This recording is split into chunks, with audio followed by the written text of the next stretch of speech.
Ini untuk anak-anak apa yang Bapak ajarkan? Karena mereka tumbuh di sebuah keluarga yang harmonis dan sangat berkecukupan. Bagaimana mengajarkan mereka untuk bisa tough? Karena akan berbeda situasi yang the have dan tidak itu akan berbeda, akan membentuk pribadi yang sangat berbeda. Gimana mengajarkan bahwa kita harus kuat gitu, supaya mereka tidak menjadi anak-anak yang manja. Benar sekali itu, bagus banget gitu. Karena seringkali ya, tanpa kita sadar tuh jarang sekali kekayaan itu bisa melewati 3 generasi. Biasanya generasi pertama yang membangun, generasi kedua yang maintain atau menjaganya, generasi ketiga yang menghabiskannya. Ya, tapi itu nggak selalu, karena banyak sekali generasi-generasi kita lihat ya, bisnis kayak Swarovski, bisnis kayak Hermes gitu ya, bisnis kayak Paspelli, yang betul-betul generasi sudah 3-4 generasi, makin bukan makin lemah tapi makin kuat gitu. Nah untuk itu kita ngajarkan value-value, beberapa value untuk keluarga kita ya. But one value is of course untuk keluarga kita adalah jangan sombong dah. Itulah. I think we should be grateful. Kita bersyukur kalau kita diberikan, tapi jangan merasa kita lebih daripada orang lain. Itu talenta yang dikasih dari Tuhan. Ini kan dikasih, bukan punya kita. Kalau dikasih kan bukan kita yang milih. Jadi jangan sombong deh kalau ditaruh di keluarga yang berhasil atau menjadi sekolah yang bagus, karena itu talenta gift yang kita dikasih. Gitu ya. Kedua ya kita ngajarkan anak-anak kita nggak gampang-gampang untuk keluarin uang. Nah untuk itu they have to earn themselves gitu, harus mendapatkan uangnya sendiri. Jadi anak saya juga waktu umur 14-an juga dia kerja di McDonald karena nggak cukup uang jajannya. Ya, saya pikir that's good kan, belajar untuk bagaimana industri McDonald kan. Saya juga dulu waktu sekolah juga kerja di pub dan juga kerja di restoran Indonesia, cuci piring kok gitu. But ada perkataan yang berkata begini bahwa kita nggak bisa jadi seperti orang itu tanpa kita melakukan dan melangkah langkahnya orang itu. Jadi diajarin tanpa melangkah nggak mungkin bisa jadi berhasil gitu.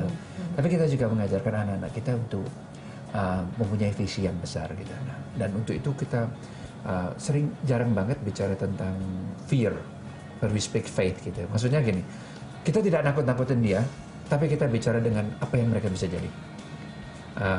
Ini yang merubah. Jadi dia tidak di-driven, tidak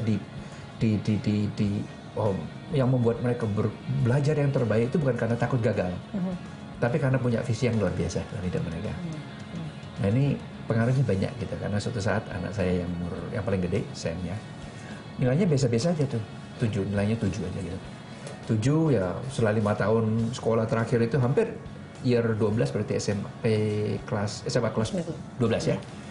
Pada tahun terakhir saya berkata pada dia, Sam, saya percaya bahwa you will do bigger than that.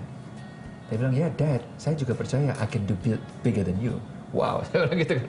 Oh, dia punya visi yang besar juga. Nah, kalau you mau yang besar, saya bilang, you want to be big in your life, and you have to aim for the best di education Anda kan. Ya Dad. So why don't you go to America untuk belajar? Karena kamu sudah dilahirkan di Australia. Kalau kamu misalnya keluar negeri ke Amerika, you will see new things gitu, sesuatu yang baru yang Dad cannot teach you, and you will teach Dad gitu ya.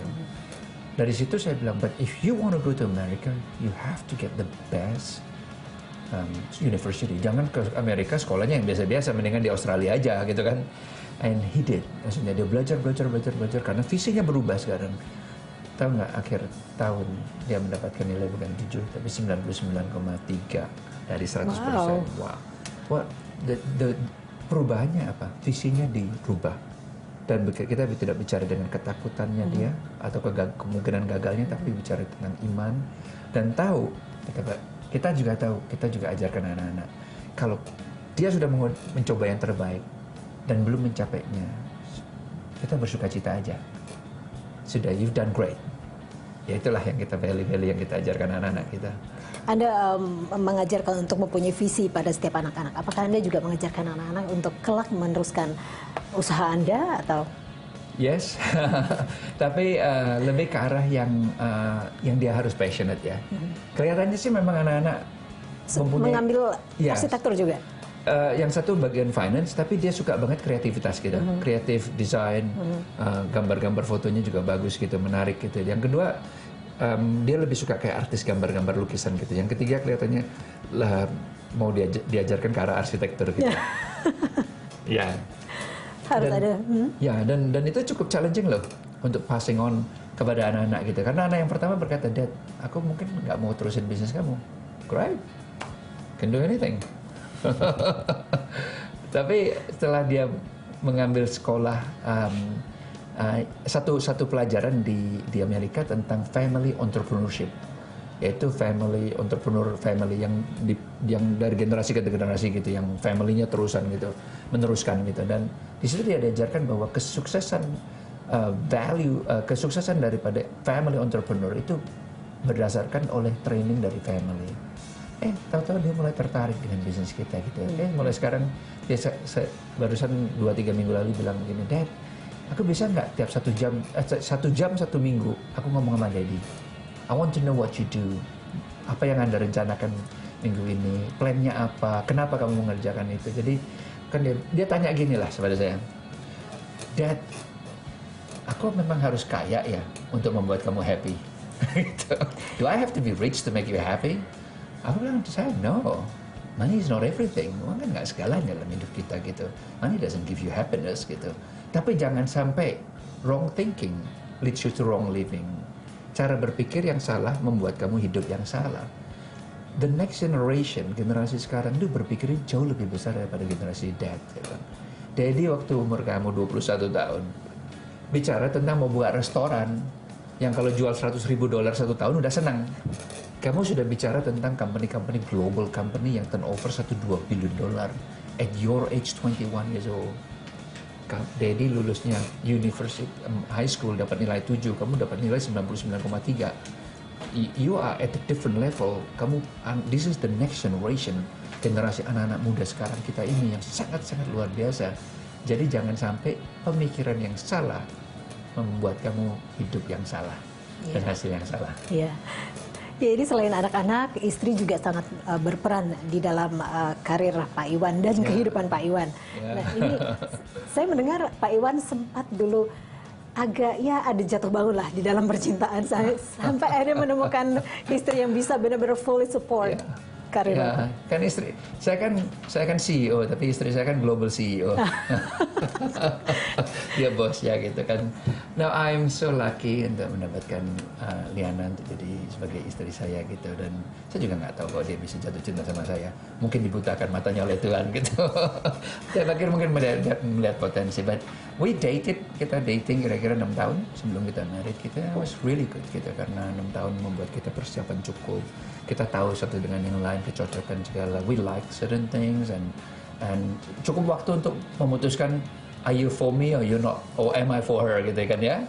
Ya sebelumnya juga ada juga yang orang-orang yang kita senang juga tahu-tahu ditolak gitu. Tapi tahu nggak, kita tolak. Saya bersyukur lo ditolakin lo.